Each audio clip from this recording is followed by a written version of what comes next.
When Fred Marx from Hemenway Barnes, our business reporter, is in the studio, because Fred always has a very interesting and provocative twist on business. How you doing, Jeff? Hi, Fred. I'm good. So anyway, the topic for today is one that people talk about very frequently, but it's sort of if you've seen one type of situation, which is the quote-unquote friends and family round when you're financing a business. Typically when you have a business starting out, and including even family businesses, you do a initial equity raise for the business. And everyone refers to it as the friends and family round because basically that's the people you're going to are going to be friends and family. Uncle Bob, can you lend me some money? Essentially that. Now there are certain angel groups of investors who also do it, and they sometimes get included in the definition of a friends and family round. In truth, that's not really a friends and family round. That really is sort of venture capital light.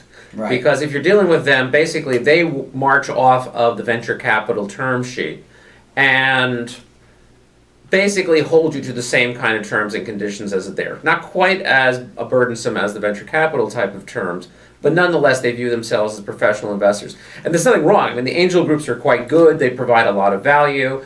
They'll be the first to tell you they provide you a lot of value, and they're fine. But most of the time, it's basically people going out for getting people to invest. And here it gets interesting when people start saying, well, what are the terms that you offer to your friends and family? All of a sudden, it's not a family arrangement. Exactly. And the first thing that reminds me of an old joke, which my grandfather said, he said when he was buying a fish, he didn't care so much about the size of the fish as who owned the scale.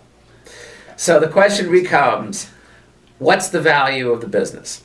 Now, for most startup businesses, you might as well just take your hand, put it up in the air, pull down a number, and then you've got it.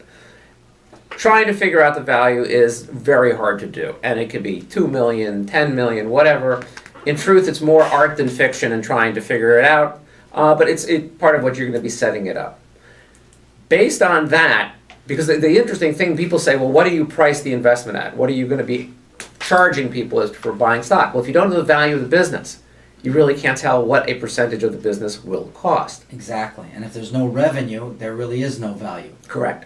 Now, one thing, and we actually have a mutual friend who's doing this, people say, well, the way to get around that is, since we don't know what the price of it is right now, what we'll do instead is we'll do something called convertible debt, meaning that you basically get a promissory note, say I'm putting in $50,000 or $100,000 to the business, and it will convert into the first formal round of investment a year or two down the road at a discount, say 20% or whatever.